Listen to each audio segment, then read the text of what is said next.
What is going on, guys? Welcome back to WWE Pit. Today we are looking at 6 of the most super controversial WWE wrestlers ever. At number 6, Hulk Hogan. Hulk Hogan has had controversy follow him for many years. In WWE, Hulk drove out many superstars by being the top guy. Hogan refused to drop his WWE Championship to Bret Hart, who was a face, instead choosing to drop it to a heel Yokozuna.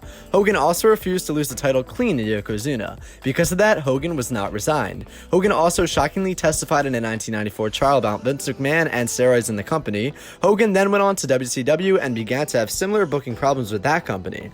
After starting NWO, Hogan had problems with Vince Russo, who was a writer previously in WWE. Hogan would end up pulling creative control and forcing himself out of WCW.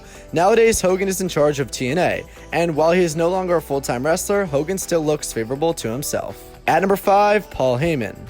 Paul Heyman has been a very controversial figure in wrestling for over 2 decades. Heyman was a general manager in WCW before moving to Eastern Championship Wrestling. Heyman would grow to have ECW and be the 3rd best promotion behind WCW and WWE. ECW would make stars and grow a cult following while being the cutting-edge program. They were smaller and could be more bold than their competition. ECW would end up folding and Heyman would travel to WWE, where he would replace Jerry Lawler on commentary. It worked perfectly for the invasion storyline as ECW joined with WCW as an alliance against WWE. Heyman has also been more than outspoken, spouting off seething promos about Vince McMahon and the WWE. At number 4, Eric Bischoff. Eric Bischoff had had a lot of casualties over the year in WCW as well as WWE and even in TNA now. Bischoff's problem was that he was trying to one-up WWE while running WCW, meaning that money got spent in wasteful places and put a lot of strain on creative control. Horrible gimmicks came into WCW, which only added to the financial problems. Bischoff was relieved of his duties, and when he tried to come back into the picture, he failed to buy WCW over WWE. Years later, Bischoff threw his weight around in WWE when he was put in as an authority figure. Since joining TNA in 2009, Bischoff has nearly created a brand new WCW with few successes and a lot of questionable calls. At number 3, Ric Flair. The dirtiest player in the game is also one of the most controversial men in wrestling history. Flair's list of people with backstage altercations is a who's who of superstars and authority figures in the last 2 decades. Flair nearly got into it with Eric Bischoff backstage at a WWE event over the booking from back in the WCW days. Flair also held a big grudge over Hulk Hogan for his treatment of his own son, David Flair, back in WCW. For all you old school wrestling lovers, Flair was very critical of the legacy of Bruno Sammartino, once saying that Sammartino was a Northeast star who couldn't draw fans outside of New York. At number 2, Vince Russo. Vince Russo was actually a good writer in WWE, making the promotion as large as it was in the 80s. Making the promotion as large as it was in the 90s. Russo had Vince McMahon to bounce ideas off of, meaning that everything went through the writing room and onto television. When WCW lured Russo away, he got full control, and those bad ideas went into the script for WCW.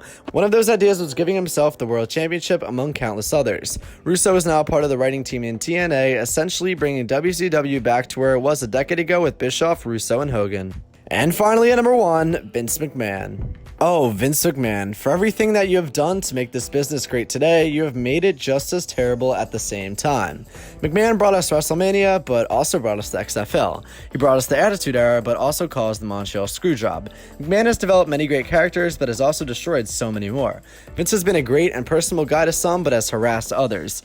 McMahon ran away from the Chris Benoit situation, but avoided the talk of steroids and head trauma. McMahon used the Eddie Guerrero tragedy to push the wellness policy for positive press, but picked and chose the offenders.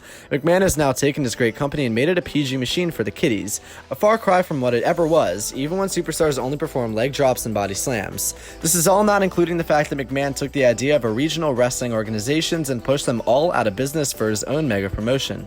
McMahon turned WWE into the Walmart of wrestling companies. I could go all day about Vince McMahon, but as much as there is stuff to talk about, his era of being a corrupt and controversial wrestling figure is quickly wrapping up. Okay guys, thank you so much for watching this video of WWE Pit. If you enjoyed, do me a favor, hit that like button, subscribe, and comment down below who you think the most controversial figure is. And I'll see you guys next time. Stay safe and have a great day.